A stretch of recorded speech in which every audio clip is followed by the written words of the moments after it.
చేసుకోవడానికి 1 కప్పు జొన్న పిండిని తీసుకున్నాము. 1 కప్పు జొన్న పిండికి మనకి 3/4 కప్పు వాటర్ సరిపోతుందండి కరెక్ట్గా. ఈ వాటర్ని బాయిల్ చేసుకుందాం. జొన్న పిండిని ఒక పెద్ద బౌల్లో తీసుకొని ఇలా స్ప్రెడ్ చేసుకుందాము. వాటర్ చూడండి బాగా కాలుతున్నాయి. ఇలా కాలే వాటర్ని జొన్న పిండిలో యాడ్ చేసుకోవాలి.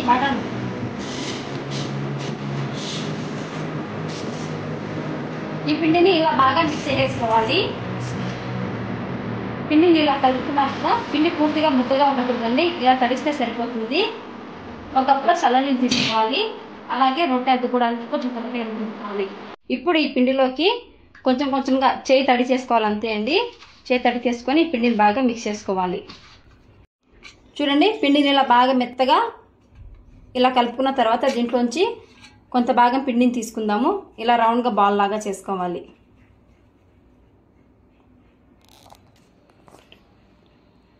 ఫ్లోర్ క్లీన్ చేసుకున్నాను. కొంచెం పొడి పిండిని యాడ్ చేసుకొని ఈ బాల్ మీద ఇలా పొడి పిండిని తట్టుకుందాము.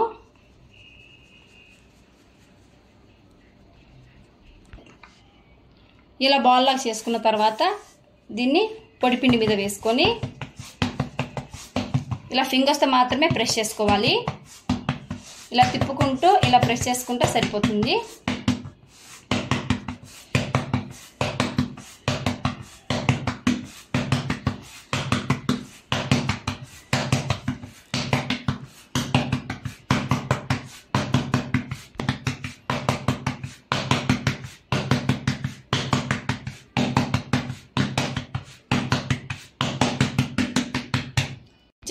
చూడండి రొట్టెని ఇలా తట్టుకోవాలి. కింది పక్క పొడిపిండి ఎక్కువ వేసుకుంటే మనం రొట్టె ఎలా చెప్తే అలా తిరుగుతుందండి. ఇప్పుడు ఈ రొట్టెని కాల్చుకుందాం. చూడండి స్టవ్ ఆన్ చేసి పెనం పెట్టుకున్నాము. పెనం బాగా వేడిగా ఉండాలండి. హై ఫ్లేమ్లో పెనం పెట్టుకున్న తర్వాత ఈ రొట్టెని తట్టుకున్నాం కదా, ఈ రొట్టెని వచ్చేసి కింది పక్క ఇలా చలాకని పెట్టి ఇలా పైకి ఎత్తాలి. చూడండి ఇలా ఎత్తుకొని ఇలా పెనం పైన వేసుకోవాలి. ఇప్పుడు ఈ రొట్టెపైకి కొంచెం వాటర్ స్ప్రెడ్ చేసుకుందాం.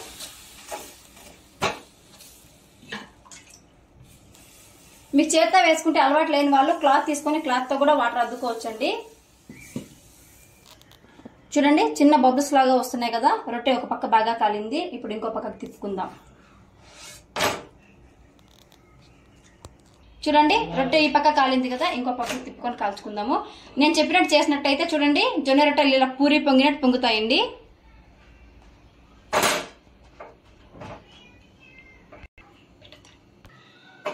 చూడండి రొట్టెని అన్ని పక్కల ఇలా ప్రెస్ చేసుకుంటూ బాగా కాల్చుకోవాలి.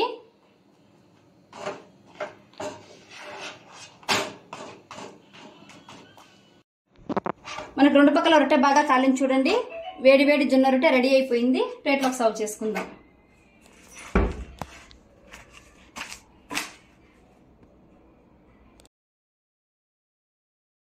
ఇప్పుడు ఎగ్ ఫ్రైడ్ రైస్ ఎలా చేయాలో చూద్దాము.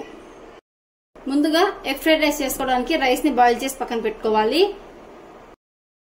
ఎగ్ ఫ్రైడ్ రైస్ చేసుకోవడానికి స్టవ్ ఆన్ చేసుకొని కడాయి పెట్టుకున్నాము. కడాయిలోకి 2 స్పూన్స్ ఆయిల్ వేసుకుందాం.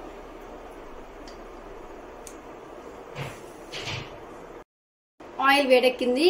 ఆయిల్లోకి 1 కప్పు కట్ చేసి పెట్టుకున్న onion, 1 cup carrot, 1 cup capsicum, 1 cup cabbage, ఈ 4 వేసుకొని 3 నుంచి 5 నిమిషాలు బాగా కుక్ చేసుకుందాం. అలాగే 2 పచ్చిమిరపకాయలని పొడుగ్గా కట్ చేసి వేసుకుందాం.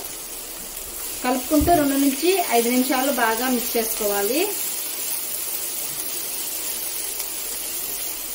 ఒక 5 మినిట్స్ మూత పెట్టి కుక్ చేసుకుందాం. వెజిటేబుల్స్ అన్ని బాగా మెత్తబడ్డాయి. దీంట్లోకి చిన్న కప్తో 1 కప్పు టమాటో ప్యూరీని యాడ్ చేసుకుందాము. అలాగే కొంచెం సోయా సాస్ యాడ్ చేసుకుందాము. కొంచెము రుచికి సరిపడా సాల్ట్ యాడ్ చేసుకుందాం. ఇవన్నీ బాగా మిక్స్ చేసాం కదా, ఒక 5 నిమిషాలు మళ్ళీ మూత పెట్టి మగ్గించుకుందాం.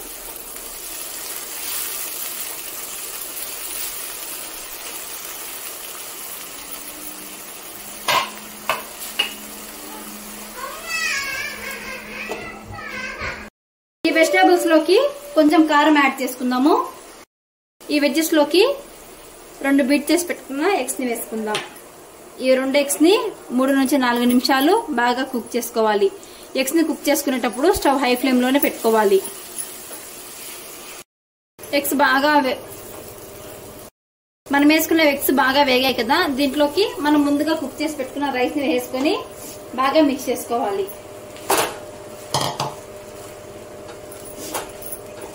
3 to 5 minutes హై ఫ్లేమ్ లో పెట్టుకొని బాగా మిక్స్ చేసుకుందాం. రైస్ అంతా 5 నిమిషాలు బాగా మిక్స్ చేసుకున్నాం కదా, ఫైనల్ గా కొత్తిమీరతో గార్నిష్ చేసుకుని ప్లేట్లోకి సర్వ్ చేసుకుందాం. వేడి వేడి ఎగ్ ఫ్రైడ్ రైస్ రెడీ. ఇప్పుడు స్వీట్ పొటాటోస్ ని బాయిల్ చేసుకుందాము. నేను పెద్ద సైజ్ స్వీట్ పొటాటో తీసుకున్నాను కాబట్టి జస్ట్ 2 పీసెస్ తీసుకున్నాను. మీరు చిన్న సైజ్ స్వీట్ పొటాటో తీసుకున్నట్లయితే ఒక చిన్న స్వీట్ పొటాటోని తీసుకుంటే సరిపోతుంది. పైపక్కి ఇలా తోలు తీసేసి బాగా వాష్ చేసుకున్నాను. ఇప్పుడు దీన్ని బాయిల్ చేసుకుందాం. ఒక బౌల్లోకి వాటర్ తీసుకొని ఈ 2 పీసెస్ ని వేసుకున్నాను. ఇవి మెత్తబడేంత వరకు స్టవ్ ఆన్ చేసి బాయిల్ చేసుకుందాం.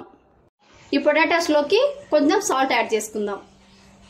స్వీట్ పొటాటో బాగా ఉడికిపోయిందండి. ఇప్పుడు బౌల్లోకి సర్వ్ చేసేసుకుందాం. మనం కుక్కర్లో కూడా బాయిల్ చేసుకోవచ్చు, కానీ కుక్కర్లో చిన్నదే కదండి, అందుకే నేను బౌల్లోనే చేసుకున్నాను. చూడండి ఎంత బాగా బాయిల్ అయిపోయిందో. ముందుగా చపాతీ చేసుకోవడానికి 2 కప్స్ గోధుమ పిండిని తీసుకుందాము. ఈ గోధుమ పిండిలోకి రుచికి సరిపడా సాల్ట్ యాడ్ చేసుకొని బాగా మిక్స్ చేసుకుందాము.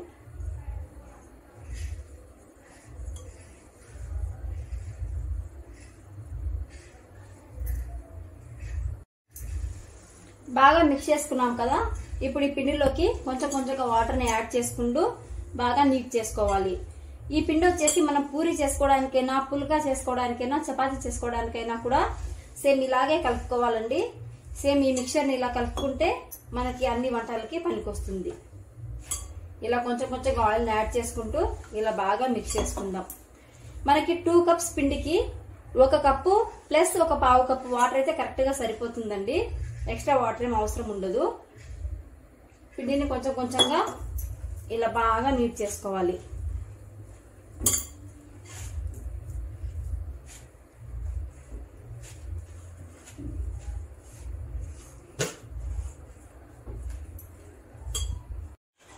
చూడండి పిండి ఎంత స్మూత్ గా బాగా అయిపోయిందో. ఇంత బాగా నానింది కదా, ఇప్పుడు ఈ పిండిని ఇలా బాల్స్ చేసుకుందాం. ఇలా కొంచెం కొంచెంగా పిండి తీసుకొని బాల్స్ చేసుకుందాం.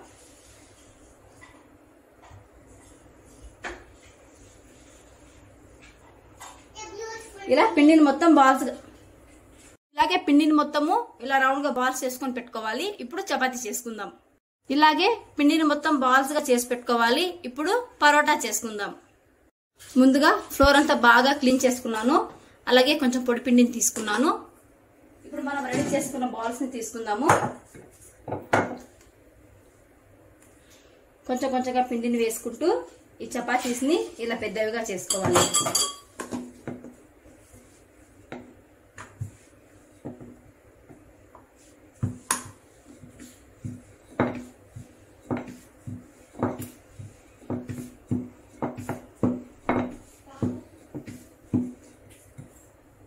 చూడండి ఈ సైజ్ లో పిండిని ఇలా రుద్దుకున్నాం కదా. ఇప్పుడు ఒక ప్లేట్ తీసుకొని ఈ చపాతీ మీద ఉండే పొడి పిండిని అంతా ఇలా అనేసుకొని ప్లేట్ లో పెట్టుకుందాం. ఇలాగే ఇంకో చపాతీని రుద్దుకుందాము. ఇలా అన్ని చపాతీస్ ని రెడీ చేసి పెట్టుకోవాలి.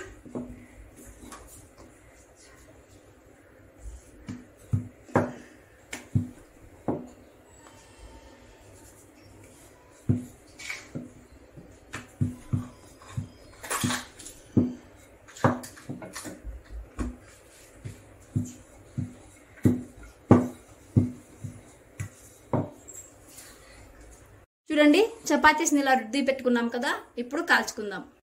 ఇప్పుడు చపాతీ కాల్చుకోవడానికి స్టవ్ ఆన్ చేసి ప్యాన్ పెట్టుకున్నాము. హై ఫ్లేమ్ లో పెట్టుకుందాము. పెనం బాగా వేడెక్కిందండి. ఇప్పుడు ఈ పెనం పైకి మనం రుద్ది పెట్టుకున్న చపాతీని పెట్టుకుందాం.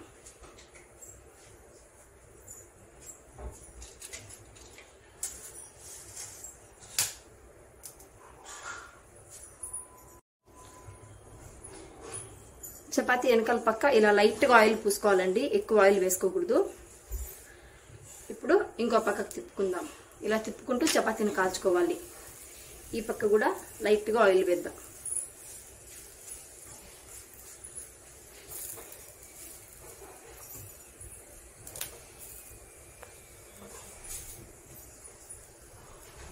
చపాతీని ఇలా రెండు పక్కల తిప్పుకుంటూ ఇలా బాగా ప్రెస్ చేసుకుంటూ కాల్చుకోవాలి. చూడండి మొత్తం చపాతీ ఎంత బాగా కాలిందో.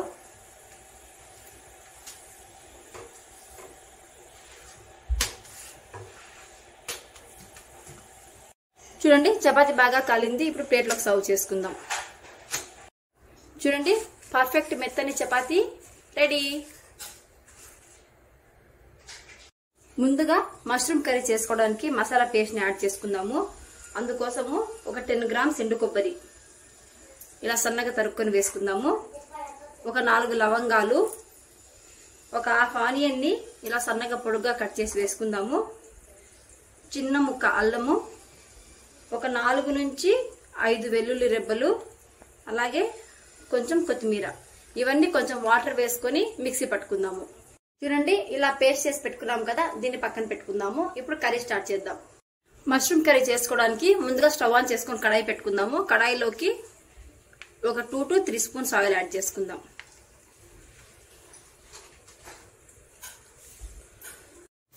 ఆయిల్ వేడెక్కిందండి. ఆయిల్లోకి కొంచెం ఆవాలు వేసుకుందాం.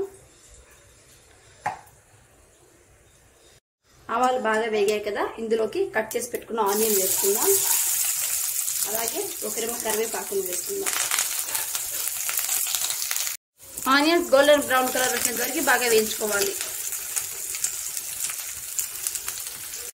చూడండి ఆనియన్స్ బాగా వేగాయి కదా, ఇందులోకి చిటికెడు పసుపు వేసుకుందాము.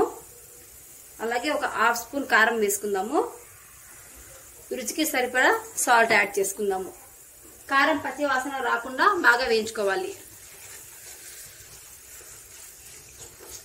కారం బాగా వేగింది. ఇందులోకి వాష్ చేసి కట్ చేసి పెట్టుకున్న మష్రూమ్స్ ని యాడ్ చేసుకుందాము. ఆయిల్లో ఒక 5 నిమిషాలు లో ఫ్లేమ్ లో పెట్టుకొని బాగా వేయించుకోవాలి. చూడండి మష్రూమ్స్ బాగా కుక్ అయ్యాయి కదా, ఇందులోకి మనం ముందుగా దంచి పెట్టుకున్న ఈ మసాలా పేస్ట్ ని యాడ్ చేసుకుందాము. ఈ పేస్ట్ పచ్చి వాసన రాకుండా ఉండేంత వరకు మూత పెట్టి బాగా మగ్గించుకుందాం. మూత పెట్టేస్తున్నాను. ఒక 5 మినిట్స్ బాగా మగ్గించుకుందాం. ఒకసారి మూత ఓపెన్ చేసి చూద్దాము. చూడండి మసాలా బాగా కుక్ అయ్యి ఆయిల్ అంతా సెపరేట్ అవుతా ఉంది కదా. ఇప్పుడు దీంట్లోకి ఒక చిన్న గ్లాస్ తో 1 గ్లాస్ వాటర్ యాడ్ చేసుకుందాము. ఒక 10 నిమిషాలు ఇలా బాగా మిక్స్ చేసి కుక్ చేసుకుందాం. ఒకసారి చూద్దాము. చూడండి గ్రేవీ అంతా ఉడికి ఎంత బాగా దగ్గర పడిందో. కొత్తిమీర యాడ్ చేసేసుకొని ఒకసారి బాగా కలిపేసుకొని స్టవ్ ఆఫ్ చేసేసుకుందాం.